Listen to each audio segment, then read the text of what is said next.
Guys, welcome to my YouTube channel commerce की दुनिया। और गाइस, आज के वीडियो में बीकॉम फर्स्ट सेमेस्टर के बिजनेस कम्युनिकेशन को एक स्टेप और आगे बढ़ाते हुए आज टॉपिक लाए हैं हम forms of communication. So guys, आज की इस वीडियो में हम जानने वाले हैं some basic forms of communication, जिसको हिंदी में कहते हैं व्यावसायिक संप्रेषण के प्रकार। ये गाइस आप समझिए कि ये टॉपिक काफ़ी इम्पोर्टेंट है। जब कभी क्वेश्चन में आपको मिलेगा कि कम्युनिकेशन क्या होता है, कम्युनिकेशन के टाइप्स कितने होते हैं, तो पिछली वीडियो और ये वीडियो मिला करके आपको लिख लेना है। गाइस, चलिए शुरू करते हैं आज का टॉपिक और बात करते हैं फॉर्म्स ऑफ कम्युनिकेशन की। तो generally there are three category of communication. Communication को थ्री कैटेगरी में डिवाइड किया गया है। पहली कैटेगरी है on the basis of medium, यानी माध्यम के आधार पर कम्युनिकेशन को बांट दिया गया है। दूसरा है डायरेक्शन के आधार पर कम्युनिकेशन को बांट दिया गया है। और तीसरा है रिलेशनशिप के आधार पर कम्युनिकेशन को डिवाइड किया गया है।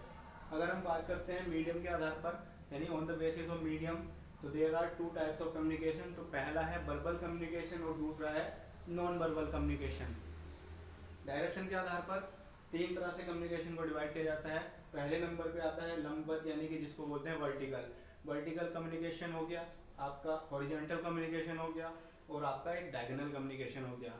अगर हम बात करें रिलेशनशिप के आधार पर, तो रिलेशनशिप में आपको फॉर्मल कम्युनिकेशन और इनफॉर्मल कम्युनिकेशन दिखाई देंगे। तो गाइस, अब हम वन बाय वन इन सभी कम्युनिकेशन के टॉपिक पर बात करेंगे।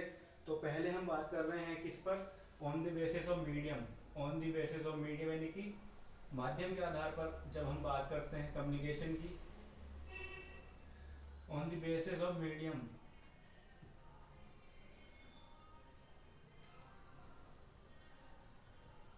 तो मीडियम के आधार पर अगर हम कम्युनिकेशन को बांटें तो नंबर एक पर निकल के आते हैं आपका क्या, वर्बल यानी कि भाषिक, और एक आता है नॉन वर्बल। वर्बल और नॉन वर्बल, वर्बल कम्युनिकेशन के अंतर्गत यानी कि ये भाषिक कम्युनिकेशन होता है, इसमें लैंग्वेज का यूज होता है। तो इससे आप समझ जाएंगे ये तो या ओरल होगा, रिटन होगा, ठीक, आपका मौखिक होगा या लिखित होगा। ठीक है, मौखिक संप्रेषण और लिखित संप्रेषण इसमें शामिल किए जाएंगे। यानी कि कम्युनिकेशन यहाँ पर किस तरह से होगा, कम्युनिकेशन की एक लैंग्वेज होगी, वो लैंग्वेज आप ओरली यूज कर सकते हैं, यानी कि मौखिक रूप से यूज कर सकते हैं, या फिर आप लिखित रूप में उस संप्रेषण को कर सकते हैं। मौखिक, लिखित, मौखिक भाषा का प्रयोग किया जा सकता है या फिर लिखित भाषा का प्रयोग किया जा सकता है। आप समझ में आ गया? ठीक। तो अब मैं आपको बताऊं, मौखिक रूप से संचार प्रक्रिया के अंतर्गत संदेश को ओरली जब हम ट्रांसफर करते हैं एक व्यक्ति से दूसरे व्यक्ति तक, तो ये क्या कहलाता है, आपका ओरल कम्युनिकेशन कहलाता है। और ये किसका पार्ट होता है, वर्बल कम्युनिकेशन का पार्ट होता है। जब आप एक लेटर लिख करके अपना संदेश एक दूसरे व्यक्ति तक पहुंचाते हैं, तो ये प्रक्रिया कहलाती है आपकी वर्बल कम्युनिकेशन के अंडर में written verbal communication. Okay guys, बहुत ही ज़्यादा समय नहीं लूँगा और बहुत ही कम समय में आपको हर चीज़ समझाने की कोशिश करूँगा। आइए बात करते हैं अब नॉन वर्बल कम्युनिकेशन की। तो नॉन वर्बल कम्युनिकेशन में किस किस को लिया जाता है, नंबर एक पर आता है आपका बॉडी लैंग्वेज। बॉडी लैंग्वेज आपकी आती है जिसमें भाषा का प्रयोग नहीं किया जाता है। इसमें किसी भाषा यानी कि नॉर्मल लिखना पढ़ना इस तरह की भाषा का प्रयोग नहीं किया जाता है। एक होती है इसमें साइन लैंग्वेज, यानी कि संकेत वाली भाषा, जो आजकल बहुत यूज में आती है। ठीक। और एक आता है पैरा लैंग्वेज। ठीक है, इन तीनों पर बात कर लेते हैं। आइए, बॉडी लैंग्वेज यानी कि आपके जो बॉडी लैंग्वेज में आपका पूरा पर्सोना आ जाता है, आपके कंधों से लेकर के हाथों तक की मुद्रा इसमें शामिल की जाती है। जब भी हम कभी कम्युनिकेशन करते हैं तो इफेक्टिव कम्युनिकेशन बनाने के लिए हमें समय समय पर बॉडी लैंग्वेज का भी प्रयोग करना होता है। जिस तरह से बहुत सिकोड़ना, हाथों को ऊपर नीचे करना, अपना हाथों का फ्लो करना, this is called the body language communication. And guys, this communication is very helpful for a perfect and effective communication. Now we are talking about sign language. Sign language आप इशारे वाली लैंग्वेज जानते ही हैं। और ये इशारे वाली लैंग्वेज क्या होती है, साइन लैंग्वेज का क्या है, जब संचार प्रक्रिया में संदेश देने के लिए संप्रेषक भी प्राप्त करता है, कुछ चिन्हों का, संकेतों का प्रतीक करते हैं। यानी कि यहाँ पर क्या होगा, आपका कुछ कोडिंग चलती है, जैसे अल्फा, बीटा, गामा, ये इस टाइप का कम्युनिकेशन चलता है, जो आपको आर्मी वगैरह में देखने के लिए मिलता है। या फिर साइन लैंग्वेज का प्रयोग किया जाता है। ठीक है, जहाँ पर कम्युनिकेशन केवल जो है गोपनीय रखा गया, यहाँ पर हर किसी को समझ में नहीं आएगी बात, केवल उन्हीं लोगों को समझ में आएगी जिसने इस लैंग्वेज को समझा होगा, यानी कि जिनके सामने ये लैंग्वेज आई होगी। ठीक है, तो इसके आगे हम अगर बात करते हैं, तो इसके आगे हम बात करते हैं पैरा लैंग्वेज की। तो पैरा लैंग्वेज क्या होती है, इसमें क्या किया जाता है, भाषा प्रतिरूप के अंतर्गत यह संकेत प्राप्त होता है कि एक व्यक्ति अपने संदेश को किस स्वर ध्वनि के साथ व्यक्त करता है। यानी पैरा लैंग्वेज के अंतर्गत टोन आ जाएगी आपकी, ठीक, पिच आ जाएगी आपकी, कि आप किस तरह से पिच कर रहे हैं, लो पिच, हाई पिच, यानी इस तरह से यहाँ पे कहना चाहिए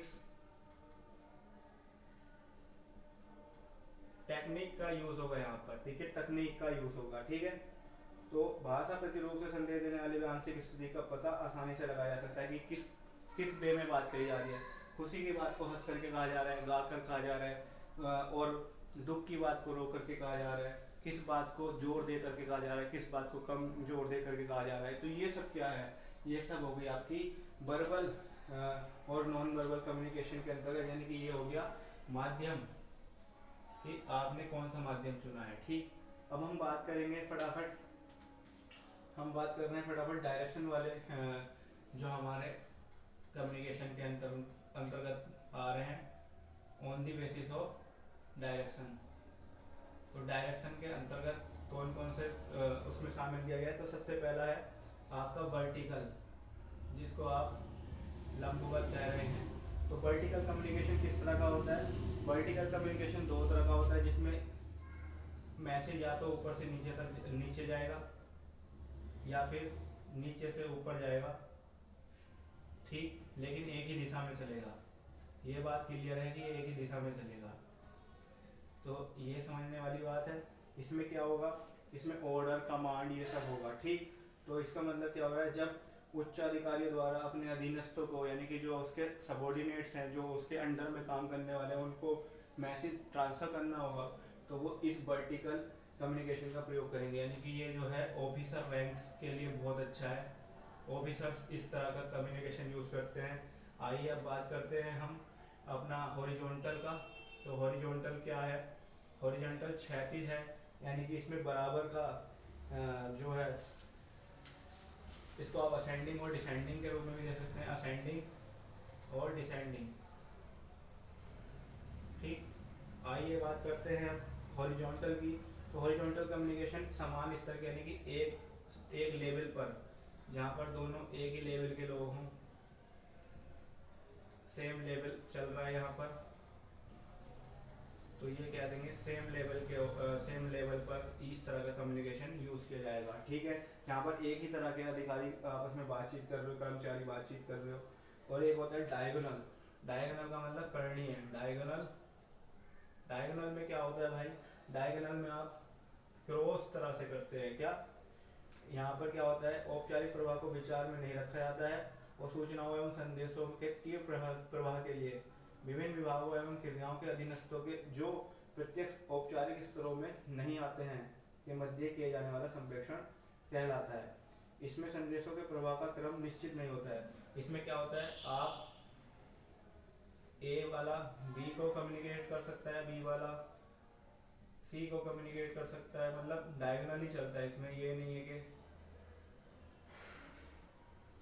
एक बंदा एक कोई कम्युनिकेट कर रहा है, ट्रांसफर कर सकता है सूचना अपनी, ठीक है, अलग अलग डायरेक्शन में सूचना ट्रांसफर कर सकता है। तो बहुत ही सिंपल वे में मैं समझाने की कोशिश कर रहा हूँ। वर्टिकल यानी जो अधिकारी के लिए यूज़ हो रहा है, हॉरिजॉन्टल जो सेम लेवल पर यूज़ हो रहा है, और डायगोनल जो मैंडेटरी नहीं है, जहाँ पर इंफॉर्मेशन ज़रूरी है, जिसको भी पहुँचानी है तो वो उसको पहुँचा सकते हैं। आइए बात करते हैं लास्ट कम्युनिकेशन टाइप की।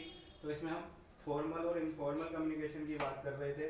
फॉर्मल कम्युनिकेशन क्या है और इनफॉर्मल कम्युनिकेशन क्या है, आइए जानते हैं।